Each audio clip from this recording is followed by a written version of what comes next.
Today, for our integrity capital education, we're going to be talking about handing off the baton. And, one of the leadership characteristics, because if you're here, you're just a leader by default, meaning we're coaching you, training you, pouring into you to be a leader. And that's for a different discussion in terms of what is a leader. A leader obviously is, simply put, somebody who has influence on somebody else to move in a direction, right? So you could have good and bad leadership, but it is having influence and impact on somebody to move in a particular direction. So if you take that definition, then we're all leaders, influencing, impacting to move somebody in a group in a direction. And so we're going to talk about handing off the baton, which is one of our leadership characteristics, is this idea of, hiring and pouring into that next, generation, of proactive partners. And so what do we mean by handing off the baton? I mean, that's the first question we ask, is intentionally educating the next person in line to help them best succeed. That's what we mean by that. So, for example, in your position, Michaela, eventually, as we kind of move you through the pathway, right, to eventually become a loan associate, we move you through capital markets. You get a little taste of that, and obviously grow in that and build that out. And then when you transition, you actually would intentionally educate the next person to backfill that position, right? To best help them succeed in that particular role. It's kind of like Tom doing it for you now, sort of walking you through, growing you in it. He's going to be, mentoring, educating you. You'll be doing the same thing. Definitely. So that's what we mean by handing off the baton to the next. Okay. So, so is that clear to everybody? I know. Just, yeah, no, that makes sense. Good. So then the question we ask ourselves is, well, why does it even matter? Like, who cares? And for our firm, it matters because of a couple of reasons. One, it shows the Christ model, which others are more important. So when you pour out into somebody else, you are saying to them, you matter to me. I want to invest in you. I want to focus on the betterment of you and what it is you're trying to succeed at. So that is an emptying of self and for the benefit of somebody else, right? And so that's the first thing, which is one of our core convictions, which is the Christ model. Others are more important.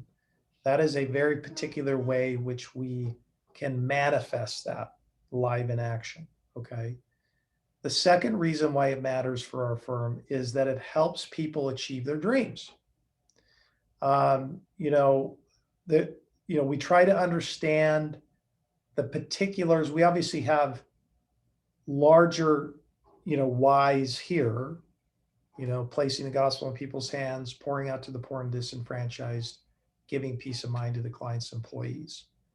So that's corporately, but we also really want to know, like, individually, for you personally, what is it that you want to achieve? What is it you want to accomplish?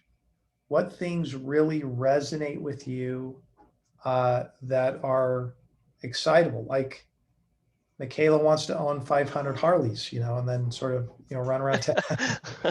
I've had one, but I'd like another one again. Love it. But so that's very particular, right? That's something that matters to you, and we want to know that.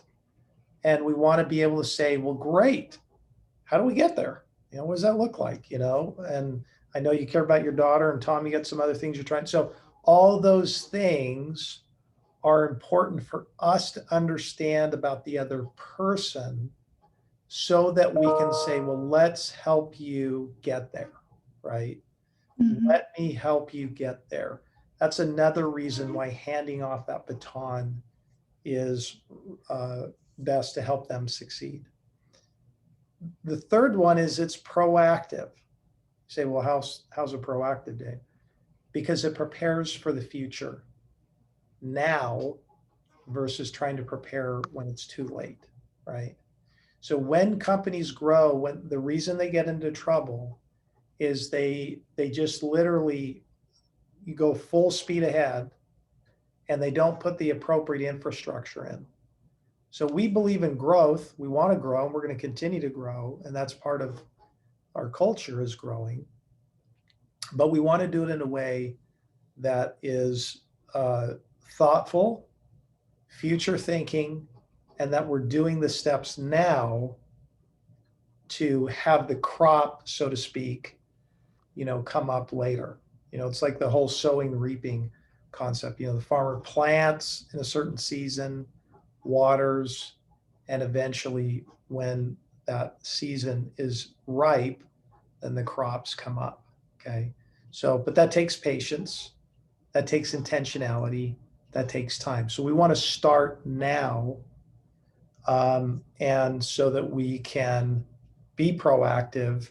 When we grow, we don't get over our skis, so to speak, and we are prepared for the things that are to come to us in the future. And we're not overwhelmed and we can't deliver the product that we want to because we just can't handle it. Okay. So the fourth one, I'll stop there for a minute. Any comments or thoughts on that? I think it's all good. Definitely makes sense, and definitely on the, I mean, yeah, on the Christ model definitely makes sense. But I've been in places where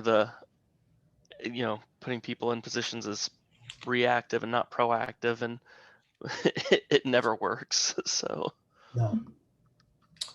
No, we want to be thoughtful about it. We want to be proactive about it. We want to be intentional about it. And so that Mhm. takes time. And and I've done both. I'm guilty by association. I've been on both sides of those, so we certainly want to be a little bit more thoughtful. Mhm.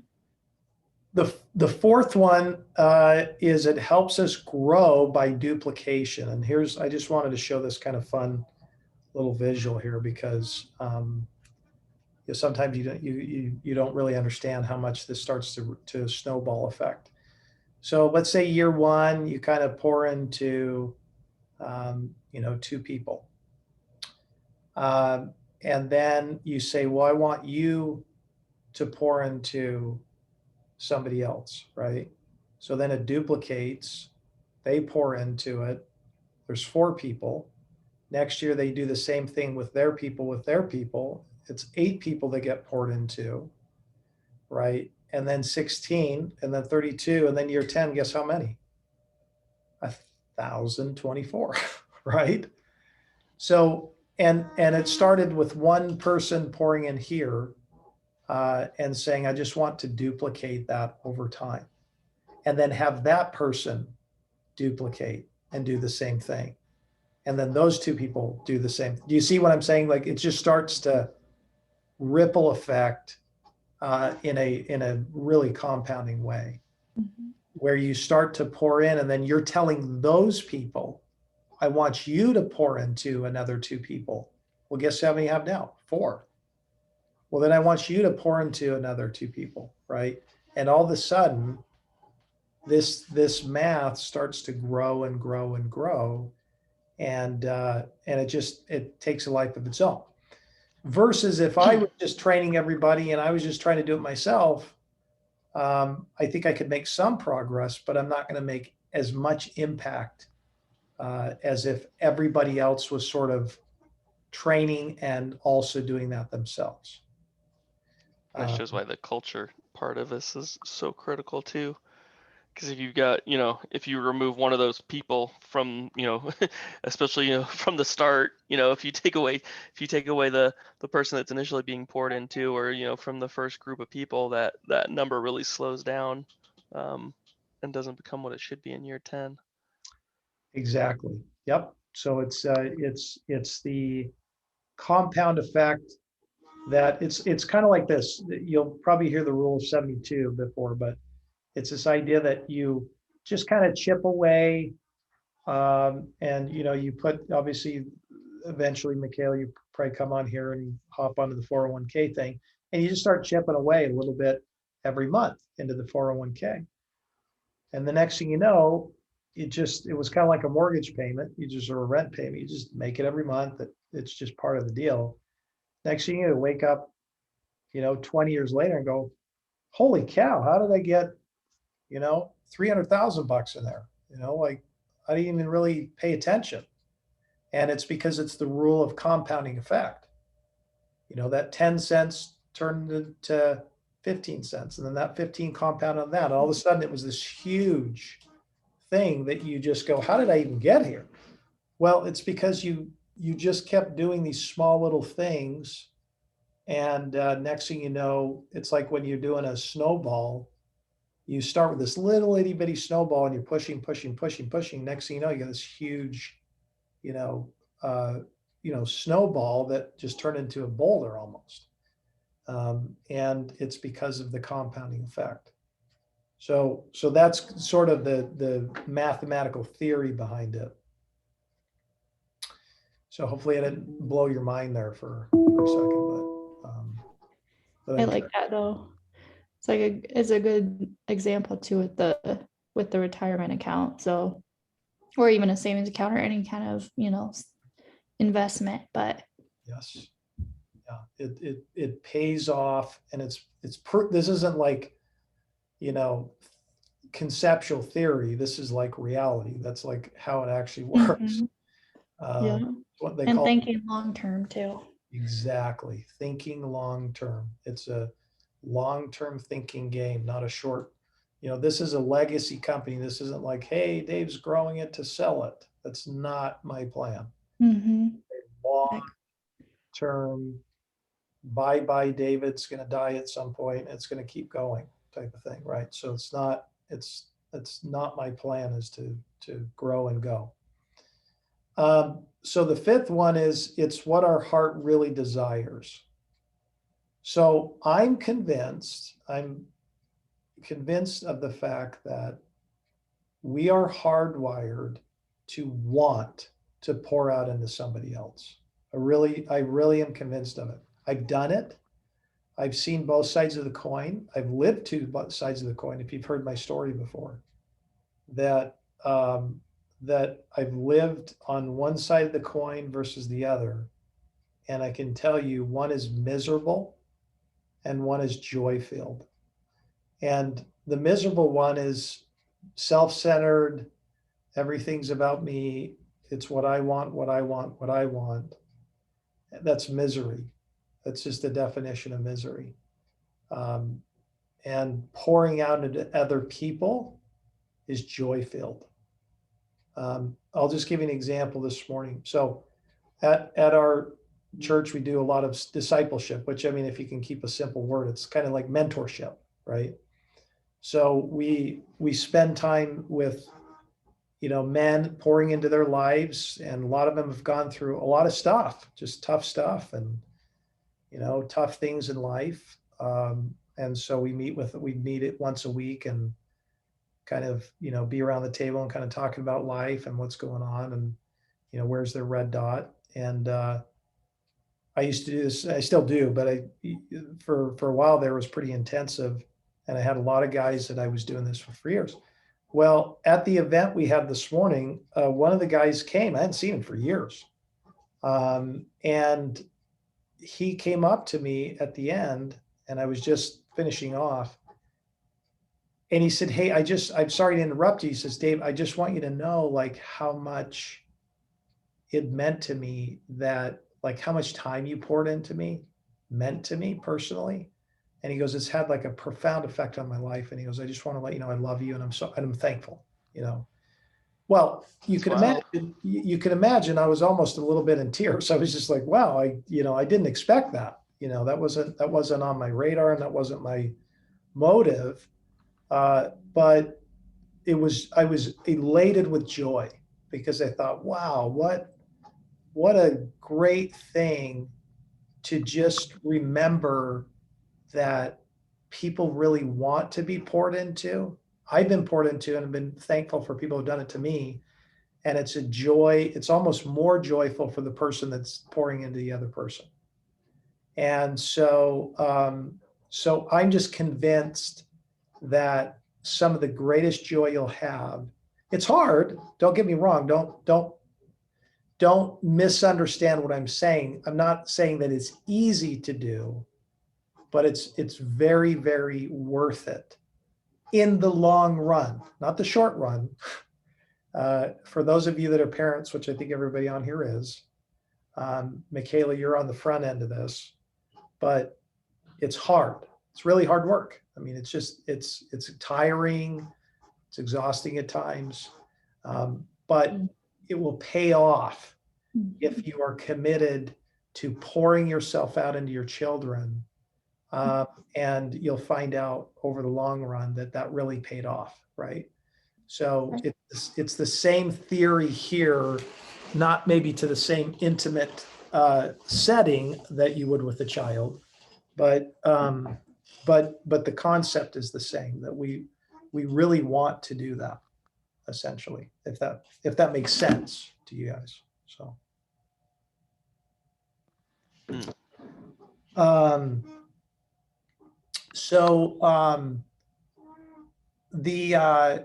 the other thing is, how do we do it? The first one is the clarity of the position. So I'm just going to walk you through like how we do that here, just so you have a little bit of a model. The first thing is you have to clarify what the position is, right? Like what are we doing? You know, like what is that position? So we need to be clear about that. What is a capital markets position? What is a loan associate do? You know, what does a loan processor do? You know, all those things need to be clarified, okay? Because then, you know, you don't understand what I'm doing. The second thing is to clarity of success in the position, okay? So like, if I come into you and say, well, here's the job, but I don't tell you what success looks like, okay? So there's not some tangible thing to it, then you don't ever know. Am I successful? Am I not? How do I get feedback? You know, so that's a work in progress. But the point is you need to be able to say, well, what is success in this at the end of the day? And so that's the second, you know, component. Okay, is we want to be asked that question: what is success? We call it metrics. We call them scorecards. You know, those are some of the things. The third way is the clarity of the pathway. So then we're trying to map out and say, well, where are we going? Okay, you're starting here, you're going here, you're going here, you're going here, you're going here, right? So you're moving in a pathway towards the destination. So, you know, you're starting here, Michaela, going to move to this, going to eventually move to a loan associate, you know, and on and on and on and on. So, so it's the pathway to get to an ultimate destination. Okay. The clarity of timeline. So we always want to throw timelines. It's kind of like, hey, I want to achieve this goal. We'll say that's great, but when? You know, 6 months, a year. So you want to have a timeline, because the minute we have a timeline, then we have a deadline, which means we have urgency, right? There's sort of like a closure to it. So we want to make sure we put time on that, so that we can see some success. I guess the fifth one would be clarity of the outcome. So you go through all these things, and then what is the end result? What comes out of it? Well, it's a new position. It's, you know, different compensation factor. It's a new title, you know. So you just want to say, well, what happens at the end? Okay, when we get there. And then the specifics on how this will be managed. So you're building this out, but then you're saying, well, how does somebody manage this position? And this is the thing you'll always hear us say, which is you can't manage what you can't measure. So we need to be able to measure things so that we can manage them. So time, fee income, how many calls did you make to the lender? How many, products did we get? Projects completed. So we have to have some way to manage some of this. You say, well, some of those, Dave, are just subjective. Like we want to manage around culture. We say, well, that's subjective. Well, you actually can take something subjective and make it objective. So, for example, if I say, well, how do you manage the fact that someone was a Christ model at work, and you can take like a rating scale or have some feedback thing to say, well, based upon this, I felt like you're at a 5 or a 4, based upon some of the things I've seen, right? So you can sort of try to find some way to measure that so that somebody has some tangibilization to it. I don't even know if tangibilization is a word, but I just threw that out there. So It is today. it is in Dave's world. So it's a Davism. Yeah. Wayne's world, whatever. So the final one is process for improvement. So we're always trying to improve and grow here. We want to say, well, okay, we did good. We want to be satisfied with that, but we want to say, how do we could we do better? Could we grow? Could we be more proactive? Could we, find a better way to do that? And we've done that year after year. We've always just kind of said, how, probably some ways we can do that, a better job of that. So we want to have a process for continual improvement. So we're just hitting on that, saying, is there a way for us to get better at this somehow? So we don't get complacent in what we're doing. So any thoughts on that before I go to our final question here at all, or any clarifications I can? Yeah, actually, I was just gonna say one thing because it kind of brought up something that I've been thinking about, and I wanted to ask Tom, but since I have you both here, just because I get questions like when I'm talking to lenders, they'll ask me, well, how many deals have you guys done, or what's the largest amount, or things like that, or what do you guys lend on the most, like kind of things like that. And I explain that we're the liaison, the middle person, but I would like to know more facts. Like if we had like a fact sheet or something that could be updated about us that I could know, that I could like portray to, the person about us. So I know more details. Like I can get stuff off the website, but I would like more about personal things, like what you guys have done recently and things like that. I feel like that would help me improve. Great idea. And glad you brought that up. And we will absolutely do that. We have that. And we can give you that. And some of that, Tom, is in the hot money. Yeah, I think we've got recent. There's a recent closing closing and things like that. So we can get you some of those, like a fast fact sheet. Yeah, that would be great. You can have access to. So Tom, why don't we put that on the to-do list so we can get that to her, and so thanks for bringing that up, Michaela. It's good insight. Perfect. Thank you. I appreciate it, guys. Yeah, of course. So the final is just, where do we go from here? And here's my, I guess, just challenge to you as you're in your particular position.